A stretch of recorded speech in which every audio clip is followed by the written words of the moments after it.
Hello. Today's video is for those people who judge victims for tolerating abuse. I've noticed many people are quick to judge victims of abuse for tolerating it. The nature of the relationship doesn't always seem to matter. The same things are said to victims. These judgmental people say things like, well, I certainly wouldn't have put up with being treated like that. Just go no contact. Why didn't you leave sooner? This post is for those people who are quick to judge and need lesson on the reality of what it's like to be abused. Unless a person has been subjected to the effects of daily, intense gaslighting, they truly don't know what they would do in that situation, and they have no right to judge a situation they don't understand. Abusers use gaslighting to convince their victims that they can't make it in life without the abuser. Abusers convince their victims that they are so stupid and so incapable that they need the abuser to help them navigate through life. Not even the most highly intelligent people are immune to this. They also convince their victims that no one cares about them other than the abuser. People only talk to them because they're trying to be nice, not because they really care, abusers say. They create doubts in victims' mind about their loved ones by saying things like, she's not really a good friend to you. He doesn't really care about you, you know. When an abuser says such things with a lot of conviction and a victim hears these things often enough, they start to believe those things no matter how much evidence to the contrary they may see.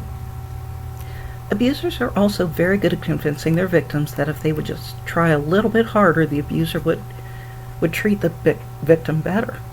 Watch a young child with an abusive parent, you'll see this clearly. The meaner the parent is, the harder the child works to please the parent. Adults aren't immune to this behavior, though. During my first marriage, I did it with my ex-husband. The problem with this behavior is whatever the victim does is never good enough. Abusers are notorious for changing what they say they want, raising that bar a little bit higher once the victim does what they originally said they wanted, or denying ever wanting that thing the victim just did. A person unaware of this manipulative and abusive behavior will continue trying harder and harder to please their abuser, which leads to complete frustration in the victim and satisfaction in the abuser for having that control over the victim. There's also the fact that most people don't want to end relationships with those closest to them, and abusers are usually those closest to them.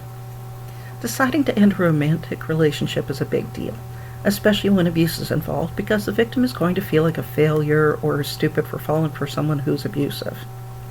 If the abusive is a parent-child relationship, that's incredibly hard to end too.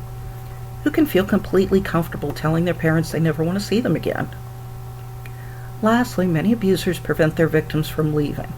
They often take the victim's money and ruin that person's credit, which makes it impossible for the victim to leave.